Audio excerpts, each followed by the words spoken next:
advertising to the table. Tim began his career with Wendy's restaurants, and after 8 years, launched his own branding agency and has played key roles in the development of countless branding and creative campaigns for clients, and possesses a serious interest in helping any thriving company create brand stories worth talking about.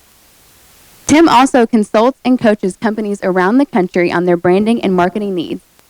In the last few years, Tim has become a sought-after keynote speaker on the topics of branding, brand culture, marketing, social media, consumer behavior, life passions, and perseverance.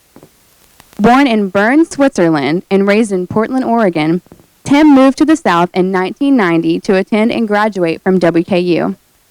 Tim has been active in both professionally and personally with various nonprofits and advisory groups, and in 2004 was chosen as the Bowling Green Area Chamber of Commerce Small Business Person of the Year. In addition to Workshop, Tim is also a partner with 2 other companies. On behalf of IABC and Delta Sigma Pi, we welcome you to Attack Your Dreams with Tim Earnhart. Thank you. Can you all hear me okay? All right.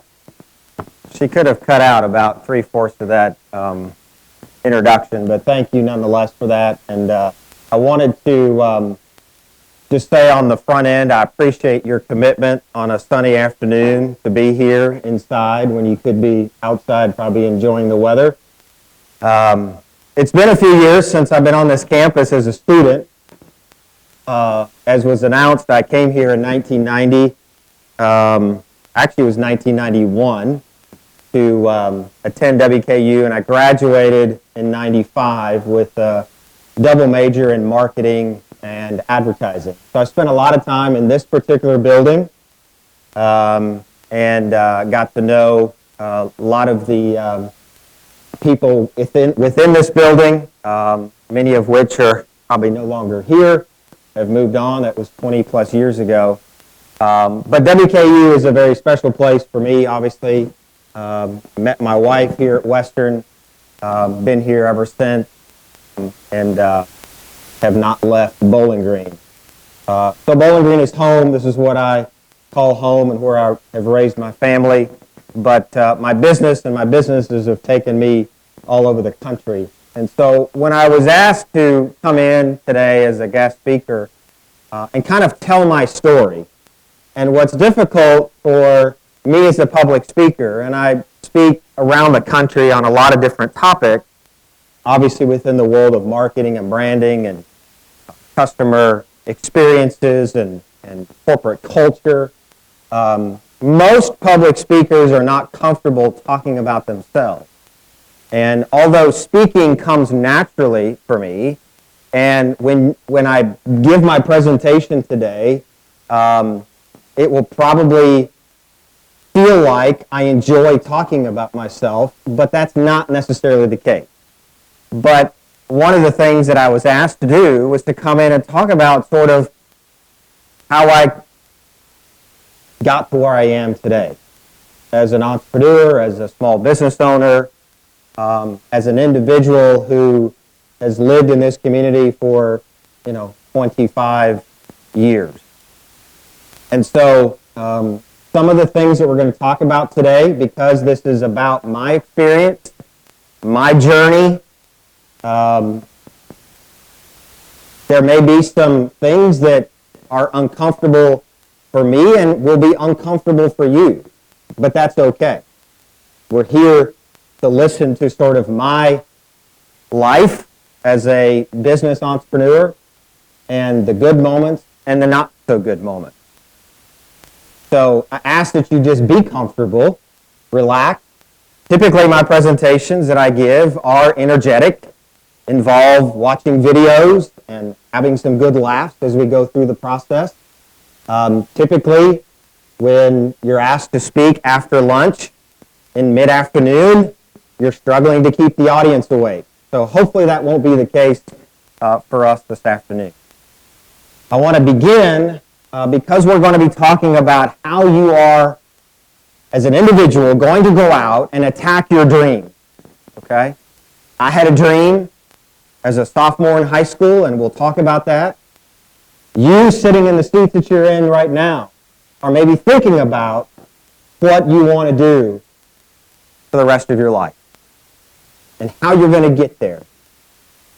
And what path will you choose to accomplish that?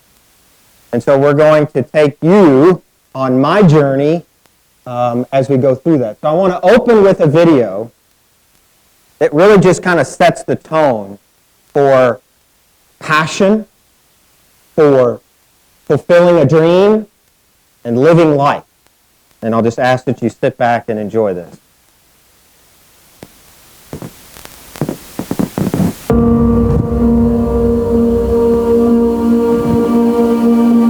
If you died today, what dreams, what ideas, what gifts, what talents, what voice, what stories will die with you?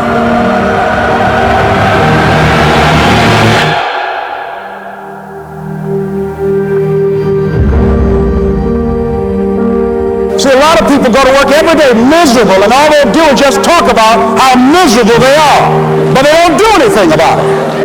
You know that you're deliberately operating below your potential. You've gotten comfortable. You stop expanding. You stop stretching. You stop challenging yourself. It's hard living. Life is hard. So most people don't use their imaginations. Most people don't dream anymore. Why? Because through the conditioning process of life, after so many rejections, see, you know what you can do.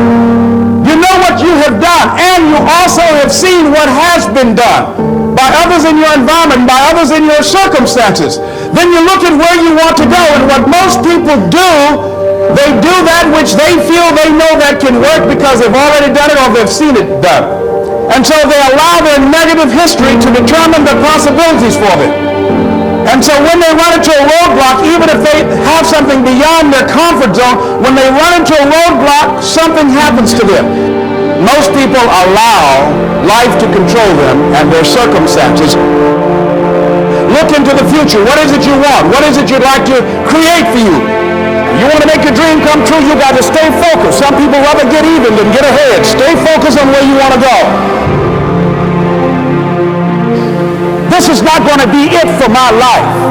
I deserve more than this. So that will start making you do some stuff.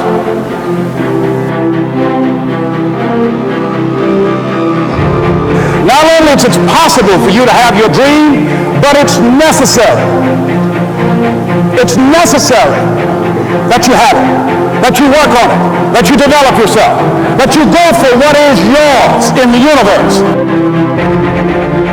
The major key to your reaching your dream, your living up to your greatness, your making your contribution to your making things happen in your life is you. But you've got to take personal responsibility to make it happen. Now you make it happen, that you don't give up, that you don't take any objection or disappointment or defeats personally, that you keep on keeping on, that you don't decide that I can't make it because you can't see the light at the end of the tunnel. Live your life with passion, with some drive. You've got to remind yourself that you've got powers within you, talents within you that you haven't even reached for yet. So whatever dream you got, that dream, that idea, that has been given to you. There's no guarantee that because somebody is now down on their luck, they can never come back. Who can guarantee that you can't do, that you can't have your dream? Who can guarantee that you can't do what you want to do? No one can do that. No one can predict that. All we need to do is we look at our dream and we get ready to hit the floor. I'm blessed and highly favored.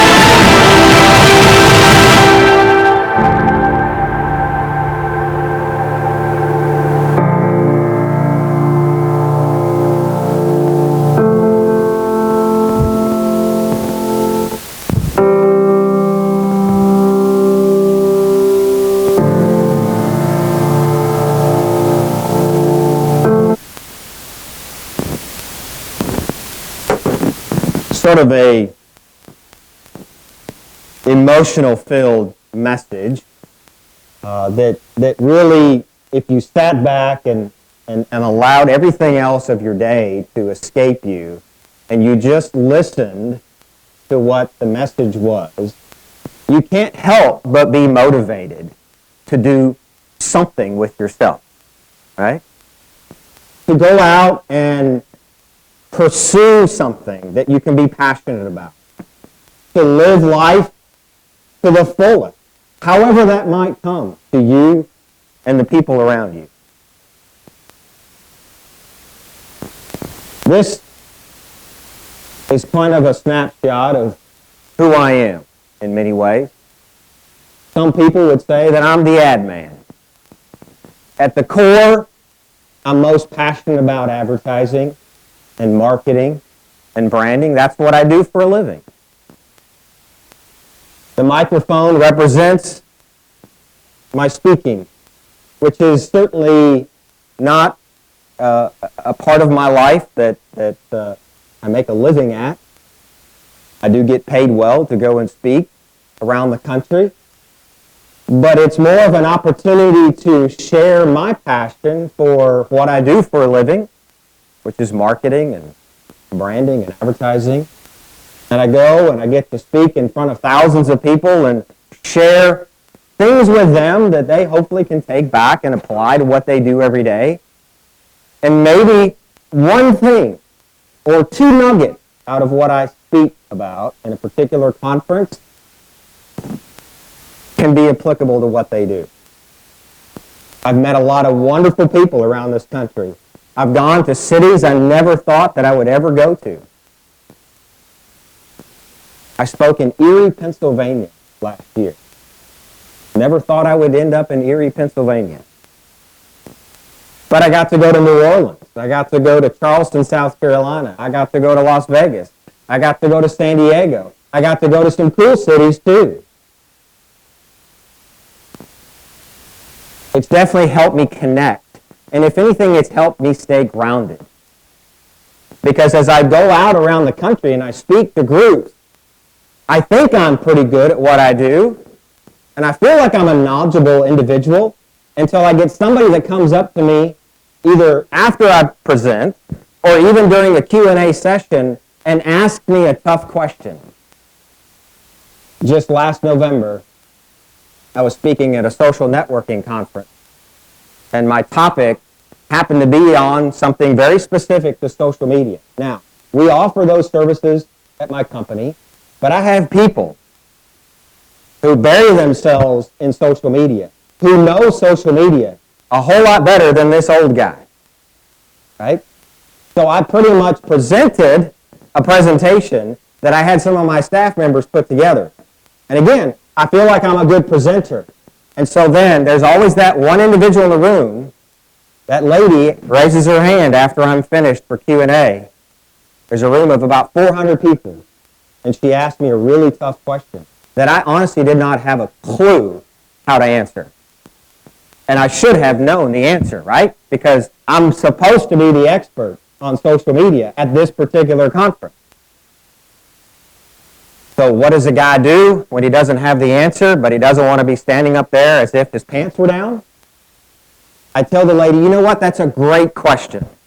And what I'd like to do is talk to you afterwards, one-on-one, where we can really get in depth on this conversation. And she's like, great. And I said, thank goodness, because I don't have a clue how to answer that question right now. And then it just so happened that after that session was over, people were dispersing to go to breakout sessions, and I got caught talking to some other people, and she patiently waited. And I could see her standing over here waiting for me. And I didn't want to have this one-on-one conversation with her, because I still didn't have the answer. And finally she said, he must be too popular. I've got to get on to my breakout session. And I thankfully never saw the woman again. And I got out of having to answer that question. So sometimes I don't know everything. And sometimes there's people at these conferences speaking on things that are a whole lot better than I am. But I'm blessed that I've had the opportunity to go around the country and speak. I don't have that truck anymore, unfortunately. That was my baby. I took a 1970 1979 bright red, hilltopper red pickup truck and rat rodded it for a business of mine. And I paid $800 for that truck. I put about $300 worth of materials in it and about 400 hours worth of slave labor with my partner and I. And we rat rodded this truck. And then somebody comes along, naturally, like anything, sees this truck and says, I got to have it. I said, well, it's not for sale. And they're like, well, what do you want for it? I said, it's not for sale. And then they offered me stupid money, and I said, it's for sale. And I sold it. And I regret selling it to this day. Because my son, Tyler, who's now 14, also reminds me that I should have never sold that truck, because he wanted that truck to be his first truck or his first car when he turned 16. The other wonderful loves of my life are my two children, my daughter Haley, who's now 18, going to college this fall, which is hard to believe, and our son Tyler, who's just turned 14. So you got to ask yourself, this guy was born in Bern, Switzerland, and he was raised in Portland, Oregon from the age 7 to age 18. How in the world did he get to WKU in Bowling Green, Kentucky? Well, we'll find that out here in just a minute. But let me take you on a journey of just exactly how we get to today. So my life began in Switzerland, in Bern, Switzerland, where I was born. My father is now a retired minister, so he spent a total of 20 years, from 1957 to 1977, in Bern and Zurich, Switzerland, working with two different churches. And I was born there along with my other siblings. I'm the youngest of what became 8. No, we're not Mormons. But I was the youngest of 5 biological children, as if 5 wasn't enough. And then once we got to Portland, Oregon, my parents decided to adopt 3 from South Korea. So we became a family of 8 in total. But in 1977, we moved to Portland area, which is home for my mother. Oregon was home for her. My dad grew up in Oklahoma. And it was at an early age, even in Switzerland, that we did not have television. In fact, there wasn't a television in our home at any point in time until I was a senior in high school. Now, a lot of you can't even fathom that. Because many of us, including me today, have like 4 or 5 televisions in our home, right? Well, let me tell you what it did for the Earnhart family growing up in Switzerland. We lived in a modest apartment.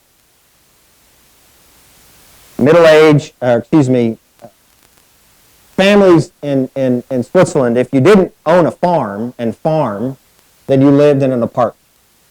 Very few people had an actual home. You either lived on a farm and had a farmhouse, or you lived in an apartment in the city. So we lived in an apartment. 3-bedroom, very small apartment with 5 kids. So me and my 3 brothers shared the master bedroom. My sister had a small bedroom, and my parents shared the 3rd bedroom. Growing up in Switzerland, we were a creative family. We lived a couple of blocks from an arts and crafts store. So we had a running tab down at the arts and crafts store. And that owner of that business knew the Earnhart kids very well. We would typically go in on Saturday mornings and buy up all kinds of stuff. Canvases, paint supplies, art supplies, and we would literally turn our kitchen, dining room area of the apartment into arts and crafts growing up. We moved to Oregon, and that continued to be the case. In fact, when my parents left Oregon this past August to move here to Bowling Green so that I could take care of them, I was out there in Oregon helping them pack up the house. And I went through the house, and I took pictures of all the artwork that had been done and painted by my brothers and sisters. There was over 80 pieces of art that was done by my siblings or myself in this home. It was like a gallery, an art gallery. You could have literally paid admission and walked through the Earnhart home in Oregon. So obviously all of that artwork made its way to Kentucky, and eventually will be dispersed back to some of my siblings, because obviously mom and dad can't put 80 pieces of art in their smaller home that they have here. But art became, and creativity became, a big part of our life. We did not sit around and watch television. We did sit around and play board games. We did go outside and actually enjoy the beauty of Oregon. I did a lot of snow skiing. A lot of snow skiing. That was one thing that was really difficult for me. You leave Switzerland, where literally I could walk out and within 3 minutes be skiing the Alps, to Oregon, where I could drive about an hour and ski on some real mountains, to Kentucky, where when I first moved here, the first winter I was here, there was a group of us college guys who said, hey, let's go snow skiing. And I'm like, dude, I'm in. Like, we're going to have to drive like probably, 10 hours or something? No, we're driving into southern Indiana. And I'm like, southern Indiana? I didn't think southern Indiana had mountains. Oh, well, it doesn't. We're going to this place called Paoli Peaks. I'm like, oh, okay. And so we go up there, and we happen to ski the midnight to 6 a.m. all-nighter shift. It was the worst experience. It was the worst for a guy who, like, obviously was passionate about snow skiing, to basically ski down a cow pasture and literally be able to look out and see the cows was not appealing to me. And so there were certain things that I enjoyed growing up and experiencing, and we got to be creative as a family. And so at an early age, I was asked as a 12-year-old to design a logo for a summer concert series in the little town that we grew up in, a suburb of Portland. And that summer concert series was called Slice of Summer. And this was before Mac computers, guys. This was hand-drawn stuff, right? And I drew this logo by hand, and it was a slice of watermelon with a hand-drawn type treatment, Slice of Summer. Very colorful, reds and greens and yellows and oranges. And I got paid $10 to do this. I thought that was a ton of money back in those days. And that was my first experience of doing something for pay and being paid to design a logo, if you want to call it. For almost 20 years, they used that logo, which just blew me away. My mom, every year when the new poster came out for the summer concert series, she would mail me one, fold it up, and be like, look, they're still using your logo. Is that not crazy? And I'm like, they obviously don't have any money to pay somebody to do it again. That led to my high school days of being in a lot of art classes and designing a lot of posters for musicals and plays. I specifically picked the Oklahoma poster because that was the musical selected our senior year. I had a lead part in that musical. I played Will Parker. I got to sing about going to Kansas City, and I got to kiss Ado Annie on stage, and Ado Annie happened to be one of the hottest girls in our high school. And so, you know, I was doing pretty well as a senior in high school. But it was backtracked to my sophomore year in high school when the art class got an opportunity to go on a field trip. We got to go visit the Wyden and Kennedy ad agency in downtown Portland. Now, does anybody know about Wyden and Kennedy? Does anybody know what maybe one of their most prominent, popular clients would be? Who's headquartered in Beaverton, Oregon? What international brand is headquartered in Beaverton, Oregon? We wear a lot of it. Nike. Yep. Philip Knight, the CEO and founder of Nike, went to the University of Oregon, where he ultimately made track shoes for the track team. Hence, that's how Nike was born. Ultimately opened their headquarters in Beaverton, which is a suburb of Portland. And Philip Knight and Dan Wyden were friends at their time at the University of Oregon. And Philip Knight went to his young friend Dan Wyden, who had just opened an ad agency, and said, hey, I need help. And Dan Wyden really didn't have a prominent account of any kind. And so the two of them basically made each other. Nike put Wyden and Kennedy on the map, and Wyden and Kennedy put Nike on the map. And to this day, Wieden & Kennedy is still one of the lead agencies for Nike. Obviously, they have so many divisions and so many product lines that they have multiple agencies that work with them. So I grew up in the backyard of Nike and Wieden & Kennedy. And we went on this tour of Wieden & Kennedy Ad Agency, and I went home that day. That very day, I came home from school, and in my room at home, I had a drafting table. And I sat down at my drafting table, and I said, someday, if I'm blessed, I'm going to have my own ad agency. And I sat down, and I determined that day, in the spring of my sophomore year, that it would be called Earnhart & Friends Advertising, and I drew my logo.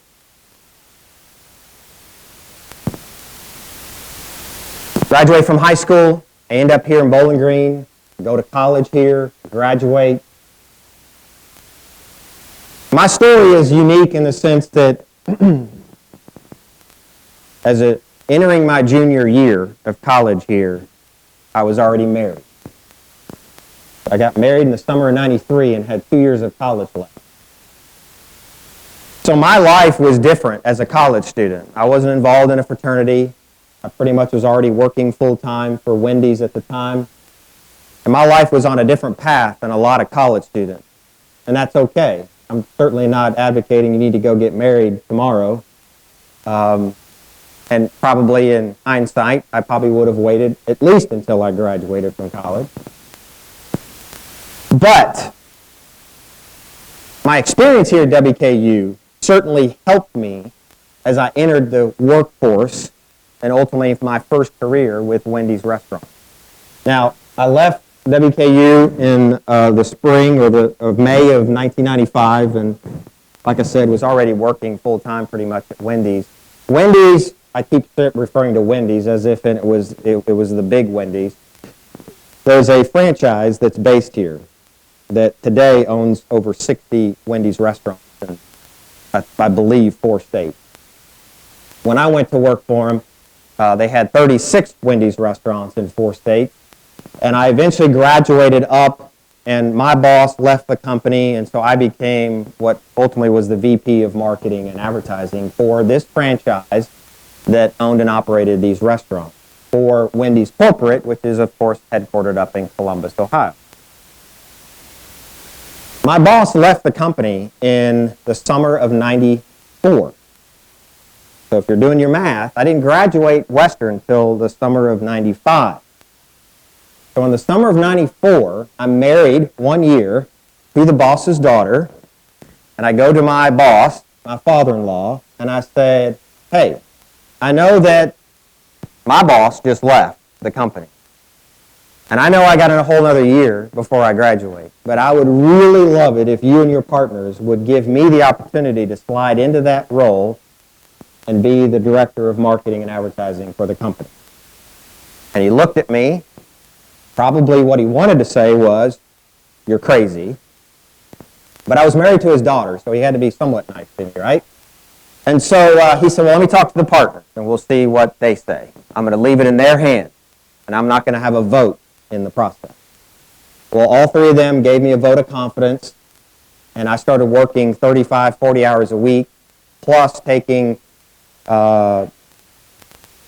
16 hours in the fall and 12 hours in the spring of my senior year. I graduated in '95 and went full-time, obviously, and ended up spending an additional 5 years there. I spent a total of 8 years with the company, almost 8 years. And that experience, although it wasn't, again, what I wanted to do, it wasn't my passion, right? That was going to be when I opened up my own ad agency. But I was able to experience a lot of things at a very young age. Here I am, a 23-year-old, 24-year-old, 25-year-old, responsible for a $3.5 million budget. I'm traveling to Columbus, Ohio to meet with Wendy's Corporate and other franchisee people. I'm traveling to Atlanta to meet with Coca-Cola. The first time I ever went to Atlanta as a 24-year-old, I wasn't dressed appropriately for the Coca-Cola building, let's just put it that way. And I went in and I signed in, and then somebody from the Wendy's, you have to understand, the Coca-Cola building has an entire floor dedicated to Wendy's, an entire floor or 2 dedicated to McDonald's, And the people that work for the Wendy's side of Coca-Cola never interact, never see, never are allowed on the McDonald's floor of the building. Okay? They're just not. And so I had to wait for my rep from the Wendy's floor of Coca-Cola to come down 30-some-odd floors to get. And we went up there, and literally everybody that I was introduced to thought that I was just a college student on a job shadow day. No, I wasn't. I looked like one, but I wasn't. So I got to experience a lot of things at a young age that most people my age would have never been blessed to experience. And all of those things ultimately helped me later in life when I did finally open up a business. And so I went from burgers and French fries to putting ink on paper. And in the spring of 2000, I left the Wendy's organization and I bought Liberty Printing out on Nashville Road with the help of my father-in-law. I'd been a customer of Liberty's for a number of years in my role at Wendy's, and the owner of that business was looking to sell and retire to Florida, and so I had the opportunity to buy that business, but again, no bank in this town was going to loan a 28-year-old the kind of money that I needed. So with the help of my father-in-law, that became a reality. And so for the next 5 years, basically cut my teeth on what it meant to run a business. I was responsible for 20-some-odd employees. I had to hire people. I had to fire people. I had to work with customers, keep them happy, turn out operational types of things. And in 2005, the light bulb went off when one of our print customers asked if I could assist them with some marketing endeavor. And I said, sure, I think we can do that. And that client was Minute Mart. Minute Mart became my very first client at what ultimately became Earnhart and Friends in the spring of early of 2005. My second client was actually WKU Athletics. I signed a contract with Dr. Wood Seelig, who at the time was the athletic director, and we were responsible to build external marketing and advertising campaigns that ultimately put butts in seats for men's and women's basketball, football, and baseball. So we got to do a lot of fun television commercials and other things in those early years. And that was just kind of the ball that kept on rolling, and things took off. And so I left day-to-day operations of Liberty to another individual inside the company, made her a partner, and she ran that business for me while I went off and played around with this ad agency in 2005. Just April of last year, 2015, we sold Liberty, finally, after owning it for 15 years. And so, ink on paper, after having done hamburgers and French fries, led to the opening of Earnhart and Friends. And then in 2009, I acquired a marketing business in Nashville, which was called Fresh Dirt Marketing. Does anybody see where there was a problem with that? So I had Earnhart and Friends Advertising, a really cool name, I thought, because it had my name in it, right? And then I bought Holly Grenvick's business, and she had called her business, for whatever reason, Fresh Dirt Marketing. And we sat there soon after the merger, and we're trying to determine what we were going to call our new business. Of course, I said, well, we just need to call it Earnhart and Friends. You're one of my friends, right? And she's like, no, I'm your partner. I'm not your friend, I'm your partner. And I said, let's just get this out of the way. We are not going to call ourselves Fresh Dirt Marketing, for the very simple reason that at least once a week, they would get phone calls at their office for people looking for a dump truck of dirt to be delivered to their home. And I said, we're not going to call ourselves Fresh Dirt. So we took ourselves through the same exercise that we take our clients through, and we brainstormed, and we strategized, and we determined that we would call ourselves Werkshop. Because what we do for our clients is we custom build, manage, and grow brands. And when you think about custom building something, some of you maybe, think about your grandfather's woodworking shop. Out back in a little shed maybe behind the house where he would go and he would hand pick some pieces of wood and he would work for hours and days, maybe weeks, building one of one. Something that was unique, that would never be built identical to that again. And that's what Workshop does with our clients. Everybody is treated as a custom project. It's not a buy-it-off-the-shelf type of approach. And so when we brainstormed as a team of about 12 employees, we had a Post-it note, a large Post-it note put up on a wall. And we had everybody come up and write on that board, that Post-it note, names for the business. And my chief copywriter at the time had written Workshop up on the Post-it note. And he spelled it with an E. And he wrote the E in a different color or marker than the rest of the word. And so I asked Justin, I said, Justin, tell me about Workshop and why you picked that name and why you spelled it funny. He said, well, and he described what I just described as far as how you custom build something and it's not a factory or a manufacturing plant. Everything is very custom. So we wanted to name it something that meant something to what we did. And then he said, I spelled it with an E because I know you were born and raised in Bern, Switzerland, in a German-speaking section of Switzerland, and the word work in German is spelled W-E-R-K, pronounced Werk. W's are V's and V's are W's. Or excuse me, W's are V's and V's are F's. That's why if you go to Europe and you look at somebody who's driving a VW, you say they're driving a Volkswagen. You don't say Volkswagen. We say Volkswagen. They say Volkswagen. Well, I wasn't going around calling my business Werkshop, first of all, but I liked it. It was different, and so it stuck. And we became Workshop and launched as Workshop in January 2010. Over the course of the next few years, we grew. We had our Nashville office that Holly, my business partner, oversaw, and we had about 12 to 13 employees down there. We had our office here, which I oversaw, and we had about the same amount of employees here. We grew at one point to about 30 employees between the two offices. And then Holly, I'm 44. Holly is about 32 now. Holly decided that she was going to have another baby. She already had one child. It was about a year and a half old at the time. So she had baby number 2. So she had a 2-year-old and a newborn. And we had already arranged that she would go on a 6-month leave of absence, have this baby, spend time at home. I would take care of the business. Not a big deal.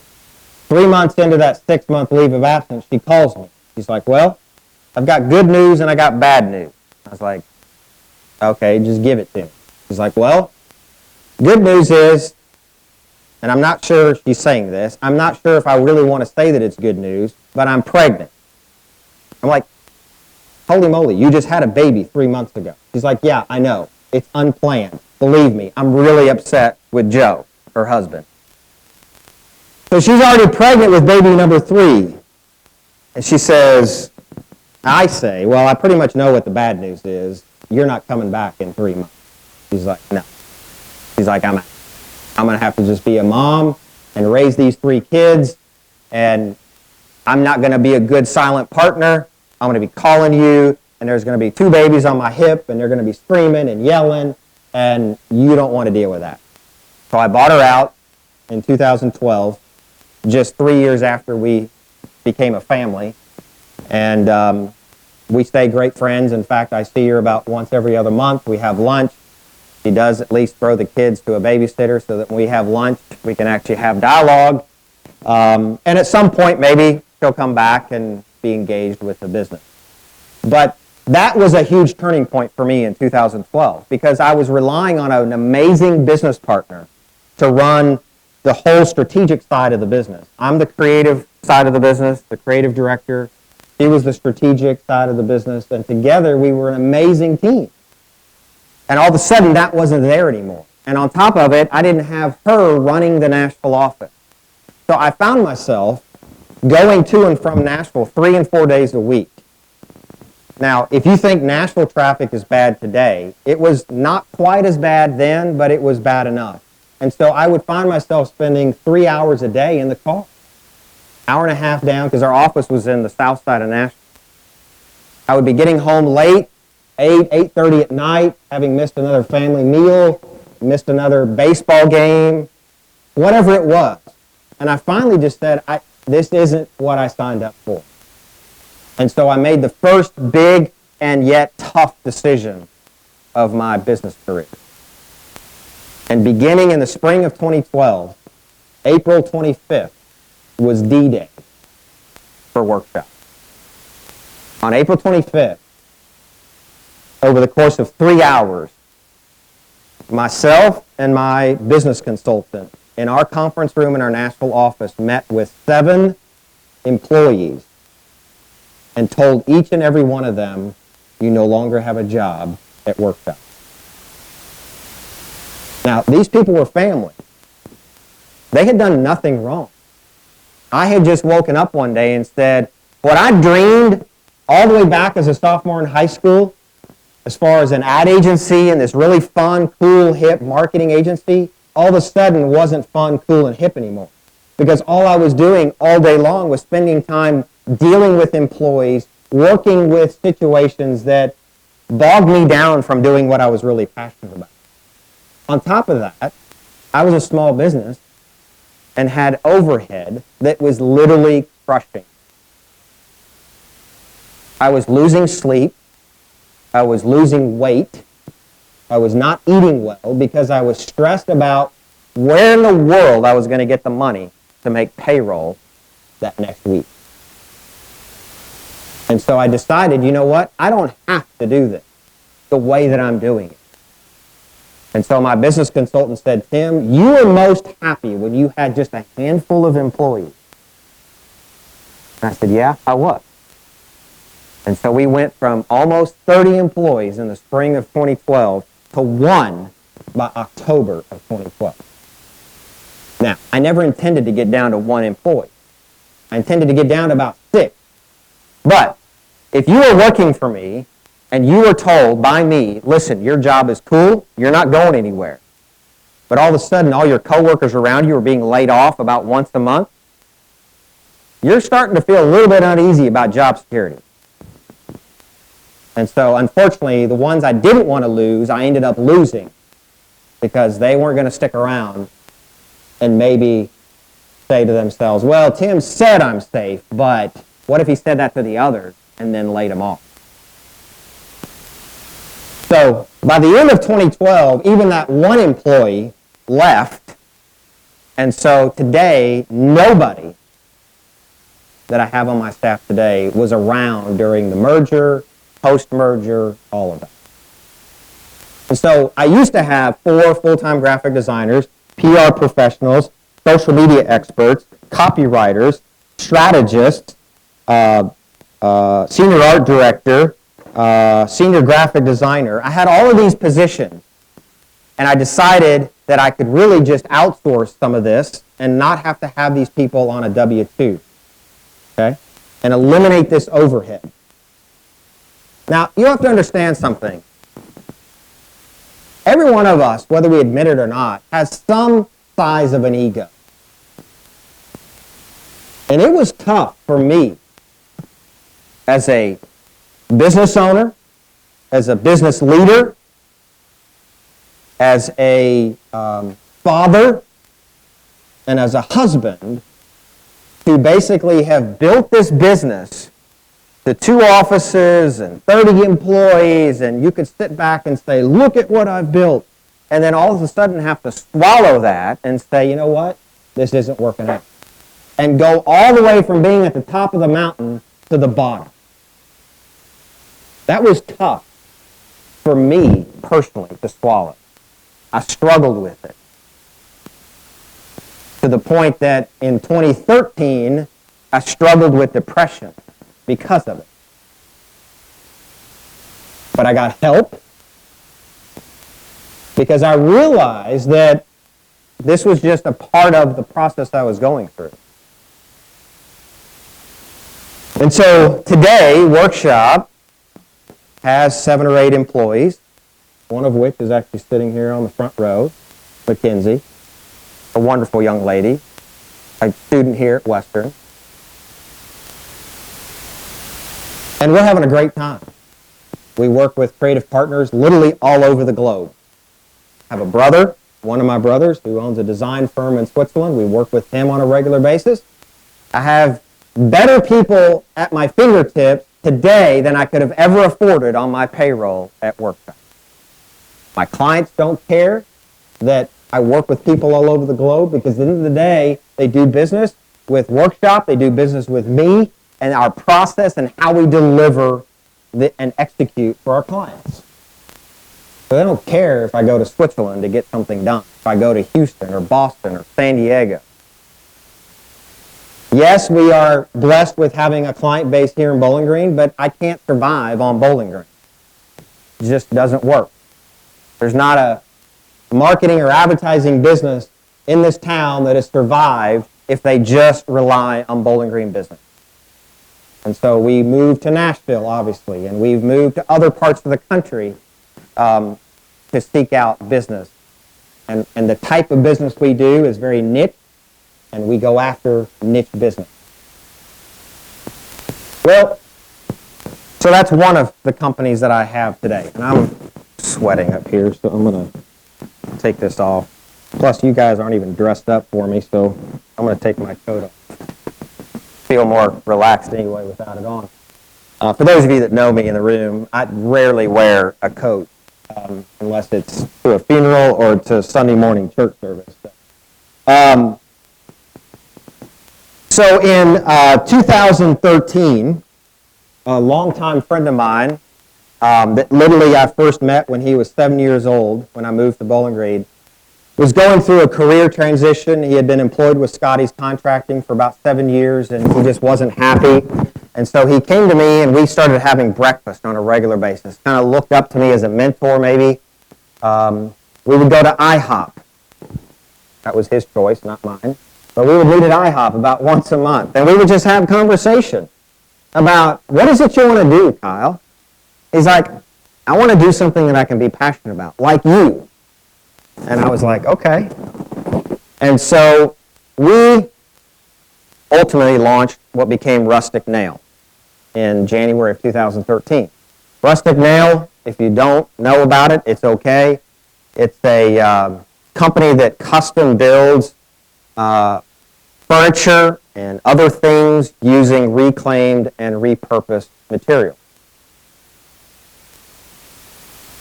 I was his business mentor. I was the business and marketing side of the business. He was the creative, hands-on, could imagine some amazing piece of furniture and build it for a client, and they would pay $7,000 for, a dining room table, and they didn't think twice about it. Now, granted, we're dealing with a niche market.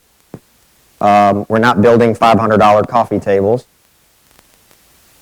But we've been very blessed with, I feel like the mic has gone up since I took my coat off for some reason. I'll move it down just a little bit. And so in 2014, we began looking at how we could really expand the business. And we began talking with and looking at opportunities outside of the residential client. And we began looking at the commercial side of opportunities. And so we started getting deals with restaurants to build furniture for restaurants. And we were doing things for Spencer's Coffee House and for Home Cafe, for Steamer Seafood in Hilton Head, as well as the new Steamer Seafood that's opening here. And other opportunities and projects outside of Bowling Green. By the end of 2014, 2 years into this opportunity, by the way, what time is it? My watch is dead. 3:22, okay. By the end of 2014, Kyle was moving the company in one direction, and I needed to really stay focused on Workshop. And so he ended up buying me out as a business partner at the end of 2014. And although we remain great friends, I'm no longer physically involved in this business as a business partner. But just this past winter, Barn Builders, the television show on DIY Network, came and did a feature episode with Rustic Nail, and that episode is due to air, I believe, in May sometime. Kyle hasn't told me the exact date. Kyle is extremely nervous what that potential episode will do to the business. The gentleman that's the star of that show has told Kyle, you need to be prepared for a lot of phone calls. Because and although that show on DIY Network is not pulling the ratings that some show on Thursday night on NBC does, it still pulls a very loyal following of people that love that kind of stuff. And he said, you will get phone calls. And he said, the one piece of advice I would give you is today, double your rate. Double whatever you typically charge, double. Because you're going to get inundated with opportunities, and you're going to be able to basically pick and choose what you want to do and be paid really well to do it. And you're probably going to have a 6 or 8 month waiting list, which he already has a 6 or 8 month waiting list. And so I'm excited for him because he's fulfilling his dream and his passion. And I'm excited to see what happens from this television show. And what's funny is if you go back in the early months of our Facebook page for Rustic Nail, you'll see pictures of me or me and him together. And I always joke with him, someday we'll look back and I'll say, I knew Kyle when, before he ends up getting his own show on HGTV or DIY Network. He has that much talent, and he's totally fulfilling his dream and his passion. Some of you may know about Popworks. About a year ago, I had the opportunity to partner up with Ed and Micah Griffin, who own Griff's Deli here in town, and became a partner of theirs, and we together built what became Popworks. We had no name for the business. We knew we wanted to create a gourmet, all-natural popsicle concept, and so we built Popworks from the ground up. We opened July 6th of last year in a vintage Airstream parked outside of Griff's Deli. By November of last year, we moved into our permanent retail space right next to BAC and just a few doors down from Griff's. And we are ready to rock and roll for our first full season. We now can take the Airstream mobile. So we're taking it out to the soccer complex on Saturdays. We'll be going to Bonnaroo. We'll be going to Hangout Festival down in the Gulf Coast. We're going to be going to other music festivals in other cities, taking it to Nashville. We're currently under conversation with a coffee shop chain, a local coffee shop chain in Nashville that will hopefully, after next week, agree to carry our popsicles, which will be an entry point for us into the Nashville market. And then eventually we'll open up a brick and mortar location there. Our long-term plans, we don't really have any definitive plans. We would like to see this thing grow and open up multiple locations in states and cities in the South where the weather is warmer. We won't be opening in Detroit or in Cleveland anytime soon. But we'll see where it goes. So if you haven't been by, I'll do a quick sales plug for Popworks. We've got about 22 different flavors. Fruity side, creamy side, they're really good. Those of you that have had some in the room, you know what I'm talking about. So, selfish plug. If I'd been on top of it, Mackenzie, we would have brought pop for everybody today, right? Next time. Let me take you through real quick, and it will be quick because we're going to run out of time if I don't. I want you to, if you're taking any notes, these are very simple thoughts that I want you to jot down. First of all, as you think about life and you go out there, I want you to be a quitter. Now, why would I say that? Why would I ask you to be a quitter? Well, 5 years from now, when you're in a job that you absolutely hate, but for some reason you're not compelled to quit, I want you to be a quitter. And I want you to quit if you're not happy and go do something that you can be passionate about. I talk to a lot of audiences, college age and adult. And especially in the adult crowd, I see a lot of people who are not happy at what they're doing. And they don't have the guts nor the nerve to just quit. and go find something that they can be passionate about. Maybe it's making less money, but life is too short to do something that you hate. Absolutely hate. So be a quitter. So you can go home and tell your roommates that this guy today said, I need to be a quitter. Okay? Number 2, don't live your life, but build one. There's a difference between living a life and building one, right? If you're building something, it's tangible. People can talk about it. People can remember it. But if you just go through life living it, trying to be avoided, trying to not make an impression on people around you, that's your prerogative if you choose to do that. But I don't think that's who you are. I think you're a crowd that wants to go and build a life that can be remembered for something good. So don't live your life, but rather build one. Don't live and be forgotten. Anybody know who this famous actress is? Nope. See, you take out the eyes and the nose and the mouth, you don't know who that is. You're forgotten. Natalie Portman. See? Live and be remembered. When it comes to the end of my life, I hope people will not remember me for the fact that he was a great public speaker or that he had this creative agency with a really cool office space. I don't want to be remembered for that. I want to be remembered for the other things that mean something in this life, that he gave back, that he volunteered his time, that he helped others. We should all strive for that, to be remembered in that way. And when faced with adversity, we persevere. This is the part of the presentation that I'm going to move through quickly so that I don't get emotional with you. This is me and my 3 biological brothers taken in Switzerland. Probably I'm the lower left corner kid here. Curious about what this camera is doing.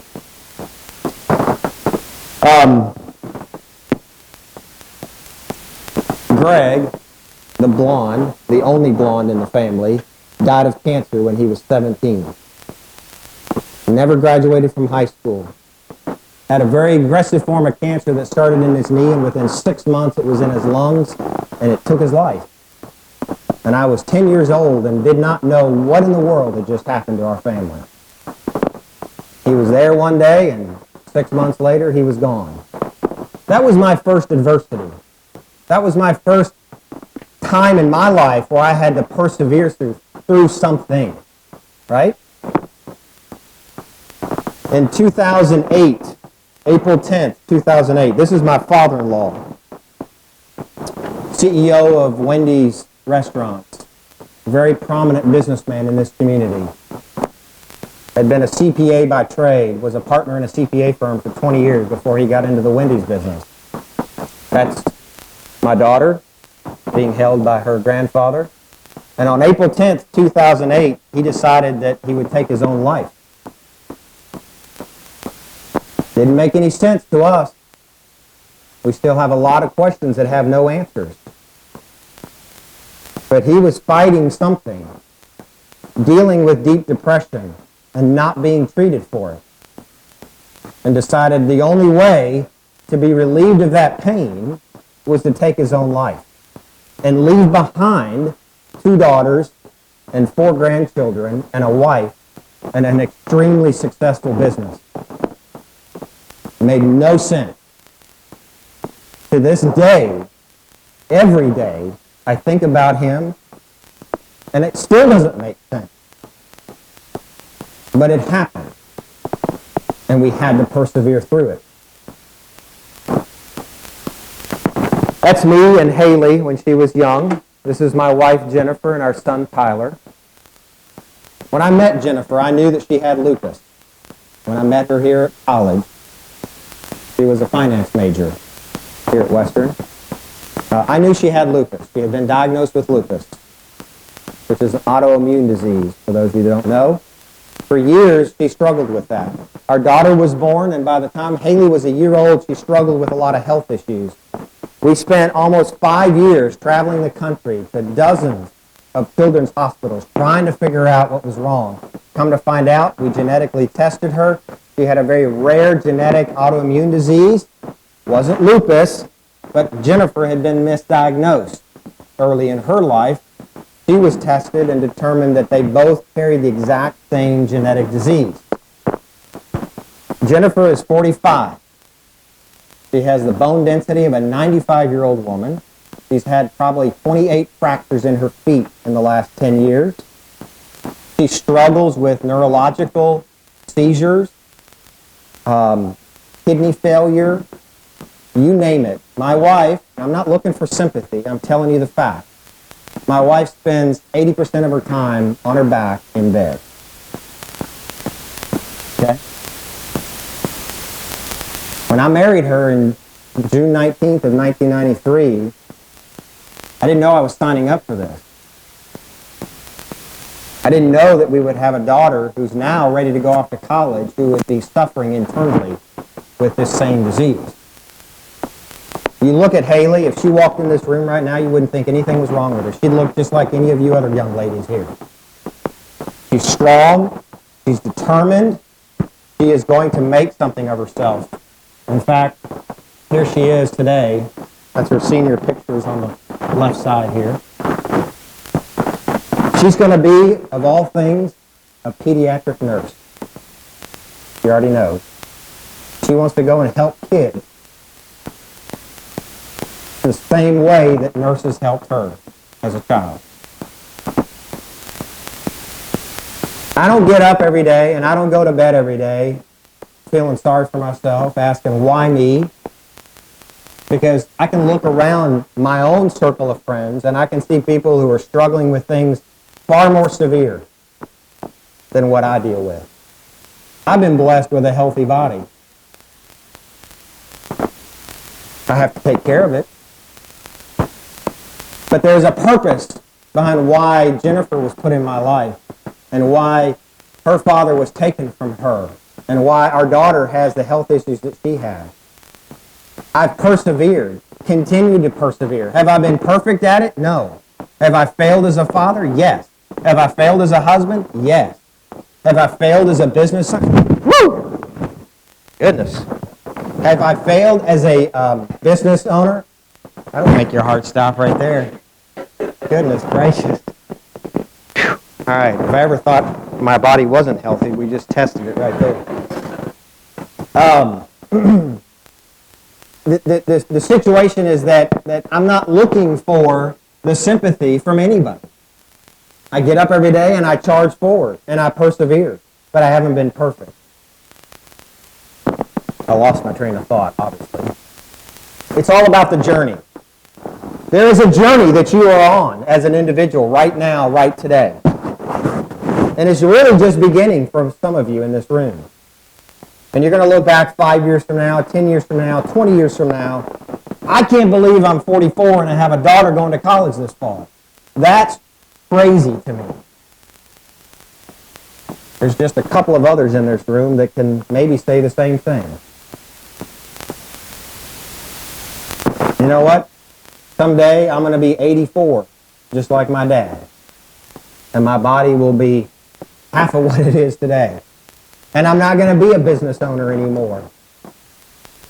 Heck, marketing and advertising will look completely different in 40 years. Facebook won't even exist. Something else will be on the scene by then. It's a journey, and we have to get on it, and we have to face it. Number 5, you can do what you want, or you can just get old. I had a friend tell me that. You can go do what you want, or you can just get old. Make your choice.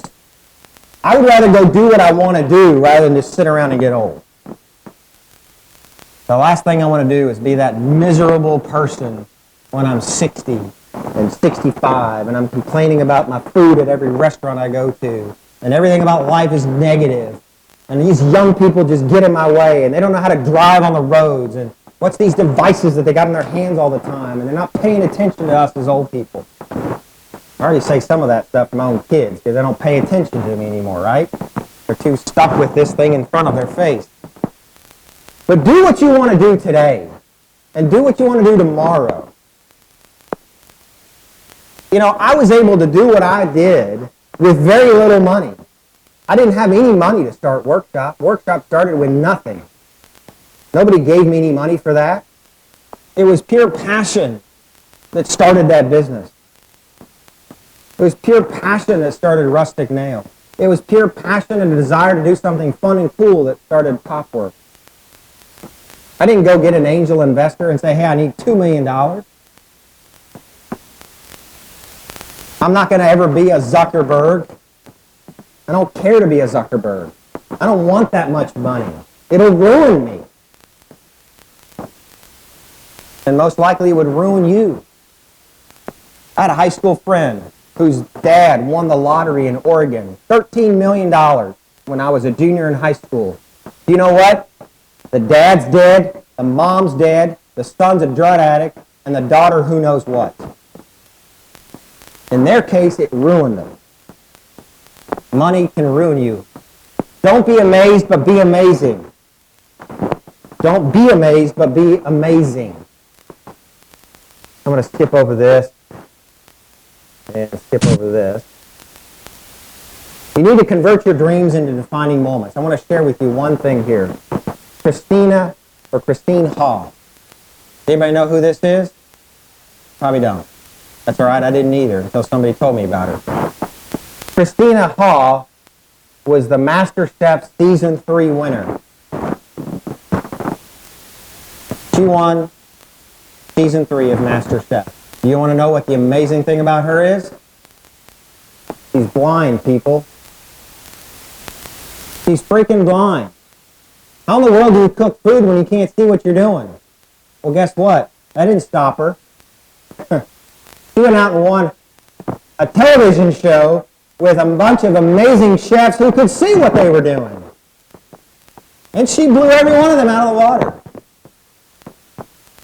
Week after week, amazed the host of the show.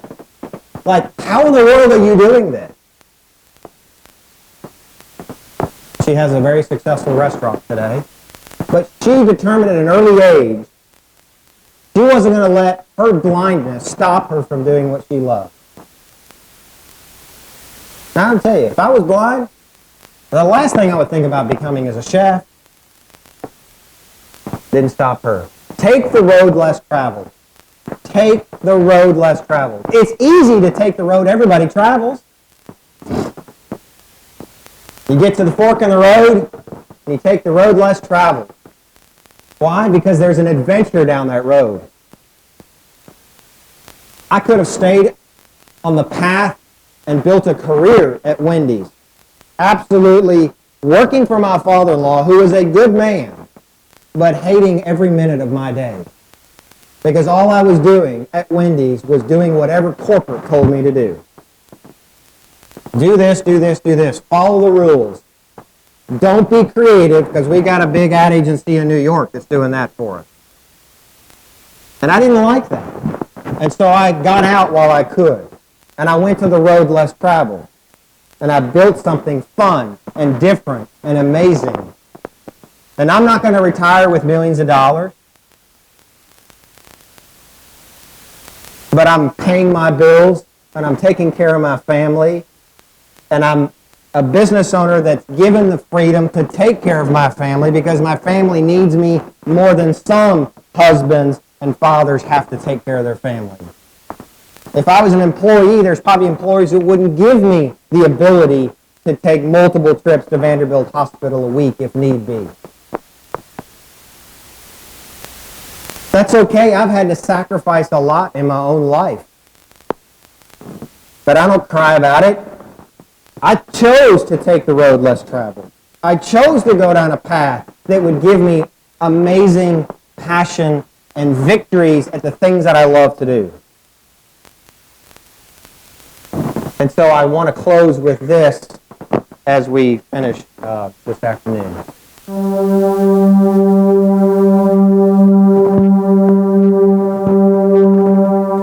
They say that the probability of being born is 1 in 400 trillion. I'm a living, living miracle.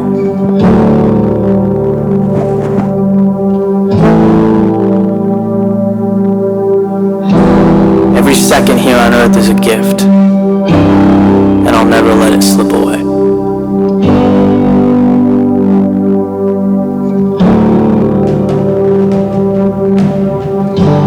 Each day that I'm alive, I will be better than I was the day before.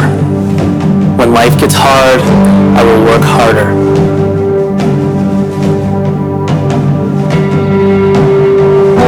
I don't make excuses. I face my challenges head on and I conquer them. I refuse to be average. I know the world may try to keep me down. I will prevail. The faith I have in myself exceeds all else. I will never be outworked, out-hustled, or outsmarted. If you run 6 miles, I will run 7. If you lift 200 pounds, I will lift 250. I will win or I will die. That is who I am.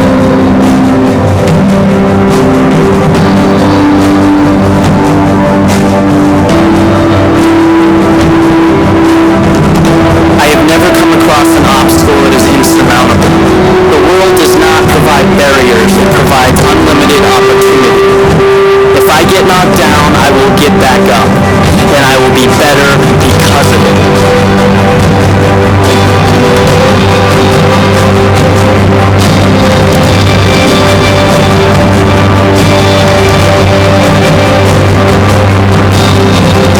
Telling me something can't be done only further ignites my desire to succeed. I know that the road less traveled is difficult, but diverting from it was never an option. The only person responsible for my success is me.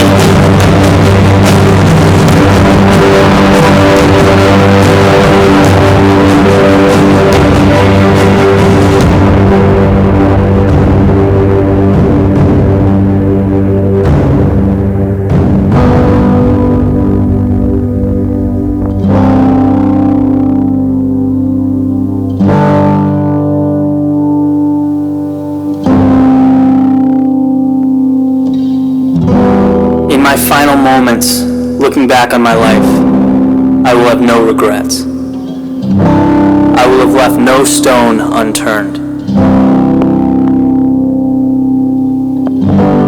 The sacrifices made, the blood, sweat, and tears, the countless hours put into my craft will not have been in vain.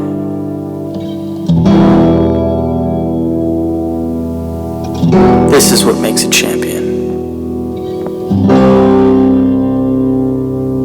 This is who I am.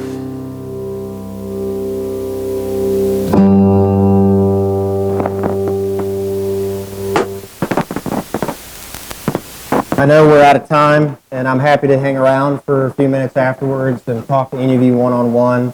Let me make one final comment and statement. We are always at Workshop hiring amazing young talent, looking for interns to fill internships. We have been a big proponent of that over the years, out of the marketing departments, Department of Communication, advertising, PR. We currently have 4 amazing young people right now working for us. And I say internship because that's the term that you all use around here. But if you come to Workshop, I don't bring you in as free labor. I pay you. Because, one, you deserve to be paid. I know because I was there once trying to get through college, working multiple jobs. So don't think that I'm going to use you. Even if you're doing an internship for credit, I'm still going to pay you. So if you're interested, grab one of my business cards down front and reach out to me. I'll most likely forward you to another individual in the company who manages that area of the business. But we want to hear from you. If after today you have the same kind of passion for what you want to do in life as I have and what we've talked about, then I want to talk to you. Because I'm only looking for people to be a part of my company or my company who have that same passion and that same desire and drive to do what will make them ultimately happy. And so some of you are sitting there thinking, you know what? I'm graduating in May. or I'm graduating a year from now, and I don't know what the heck I'm going to do. Well, you know what? Sit down and think about that. And really plan to figure out what that's going to be for you. And if you don't know, then go talk to some people that can help you. Or if you want to shadow me, or shadow our company, or go shadow some company to figure out. Maybe, don't just become an accountant because your dad was an accountant. Don't just become, whatever because your mom was one. Do it because you want to do it. Okay? So that's that. Business cards, if you're looking for an internship, part-time job. I'll be around afterwards for any questions that anybody may have, because I know some of you got to get on. So thank you, and I appreciate your time.